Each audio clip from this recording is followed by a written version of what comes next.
Very important parenting tip इसके अंदर मैं शेयर करूंगा। बच्चों की परवरिश के अंदर ये कई बार ऐसा होता है ना, आपको भी घर में ऐसा होता होगा, मम्मी से बात नहीं पटी, बच्चा पापा से पटा के काम कर लेता है, पापा से बात नहीं पटी तो मम्मी से काम करवा लेता है। क्या आपने भी ऐसी चीजें अपने घर में फेस करते हो?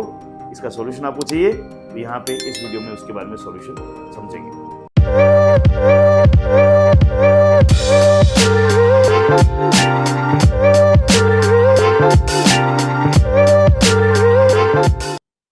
ये कई पेरेंट्स आते हैं तो हमेशा वो एक बात हमेशा बोलते हैं, बच्चे बहुत स्मार्ट होते हैं। हाँ हाँ, सच में बच्चे बहुत स्मार्ट होते हैं, उनको पता है उनका काम कहाँ से कैसे निकलवाना है। जैसे मैंने स्टार्टिंग में कहा था, मम्मी नहीं मानी तो पापा, पापा नहीं माने तो माने, और अल्टीमेटली अपना काम निकलवा लेते हैं। और फिर बच्चा तो अपना काम करके फ्री हो गया, घमासान शुरू होता है हम दोनों के बीच, हम दोनों मतलब हस्बैंड वाइफ के बीच में, और फिर वो युद्ध शुरू हो जाता है और अनसेड कोल्ड वॉर चलता रहता है। चलता है ना, ये क्यों चलता है उसके रूट में जाएंगे तो आपको समझ में आएगा कि इट्स अ पेरेंटिंग, मदरिंग या फादरिंग नहीं है। हाँ, ये मेरे इंग्लिश के नए वर्ड है, मदरिंग या फादरिंग नहीं है। एक्चुअली में क्या है? पेरेंटिंग। पैर में हमको टिंग करना है, ये मैंने कुछ भी उपजा दिया है। इन शॉर्ट आपको साथ में रहना है, पैर में काम करना है, इसे पेरेंटिंग। ये कहीं ढूंढने मत जाएगा, ये मेरी सब डेफिनेशन जनरेट की हुई है। मदरिंग फादर नहीं, इट्स अ पेरेंटिंग, पैर में काम करना है। तो सबसे पहली चीज, अगर इस पूरी प्रॉब्लम से आपको छुटकारा चाहिए, as a mother and father you need to be one. आप दोनों को सबसे पहले एक होना पड़ेगा। अब आप बोलोगे, अरे सर आप बोलते हो, लेकिन वो एक होने में तो इतनी गदर मचती है, इतने पंगे हो जाते हैं, इससे अच्छा तो नहीं करें, वो अच्छा है। देखिए, एक चीज समझिए, as a relationship husband wife, झगड़े तो हमारे नसीब में लिखे हुए हैं। चॉइस ये करनी है, मैं पहले झगड़ा करूं ताकि बच्चे को सही परवरिश मिले और बाद में हैप्पी एंडिंग हो, या मैं पहले झगड़े से बचूं, पेरेंटिंग में गड़बड़ हो, बच्चा हम दोनों का यूज करे और यूज होने के बाद फिर हम लड़े। लड़ना तो है ही। अरे वाह, ये तो बड़ी मस्त आइडिया आ गई, लड़ना तो है ही ना। तो क्यों हम बच्चे को फ्रीडम देके, फ्रीडम मतलब वैसी फ्रीडम देनी चाहिए, बच्चा मन मर्जी से अपना काम दोनों में से किसी से करवा ले, वैसे फ्रीडम देके बाद में लड़के सैड एंडिंग करने की जगह पहले माथा पच्ची कर लो ना। सो एज अ पेरेंट, जो भी इंपॉर्टेंट डिसीजन बच्चे की लाइफ में है, उसके लिए पहले हस्बैंड और वाइफ आप रूम में बैठ के हर तरह से डिस्कशन करके एक हो जाओ। बच्चे को रात से घर से बाहर जाने की परमिशन देनी है, नहीं देनी है, you both should be one. बच्चे को इस तरह के खाने का रूटीन मेंटेन करना है, नहीं करना है, यू शुड बी वन। बच्चे को पढ़ाई के बारे में फोर्स करना है, नहीं करना है, यू शुड बी वन।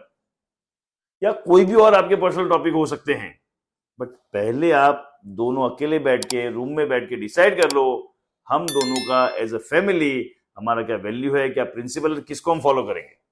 और उसके बाद जब बच्चा उसकी बात करता है तो हो सके तो ये भी डिसाइड करेगा, क्योंकि दोनों में से कौन इस चीज को डील करेगा, और वही उसके बारे में बात करेगा। गेटिंग?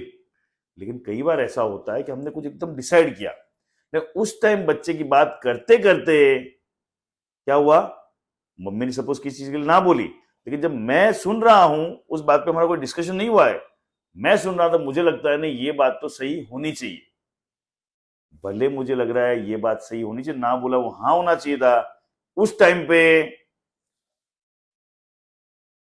मैं कुछ भी नहीं बोलूंगा।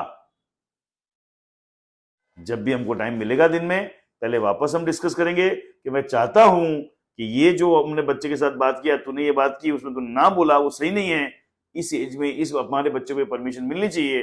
दोनों अलाइन हो गए, और फिर जिसने ना कहा है उसी से हाँ बुलवाइए। इससे बच्चे को बहुत क्लैरिटी रहती है कि यहाँ पे दो पक्ष नहीं चल रहे हैं, यहाँ सिर्फ बीजेपी और कांग्रेस दो पार्टियां नहीं चल रही है। अरे मैं ऐसे ही बोल रहा हूँ, बीजेपी कांग्रेस मेरे से कोई लेना देना नहीं है पॉलिटिक्स से, तो बीजेपी और कांग्रेस दो पार्टी नहीं है, यहाँ पे एक ही पार्टी है, और मैं कुछ भी कर लूं अल्टीमेटली मुझे एक ही आंसर मिलना है। जब वो चीज मिलती है, सिर्फ बच्चे की सही परवरिश होगी ये चीज नहीं है, आप बच्चे के साथ अलग तरह का बॉन्ड बना पाएंगे। और सबसे बड़ा चीज, बच्चा जब मैनिपुलेशन नहीं सीखेगा, और जब घर में मैनिपुलेशन नहीं सीखेगा, तो कहीं बाहर पे भी वो मैनिपुलेशन नहीं करेगा।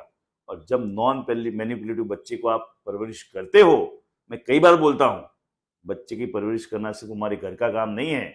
अगर सही बच्चे की परवरिश करते हैं तो हम राष्ट्र निर्माण का काम करते हैं। हम वो गलत बीज नहीं बोते हैं जिससे राष्ट्र खराब हो। तो हमको ये समझना है, पेरेंटिंग का पहला प्रिंसिपल, पहला नहीं कई सारे प्रिंसिपल है, एक principle, one of the important principle is as a parent you should be one.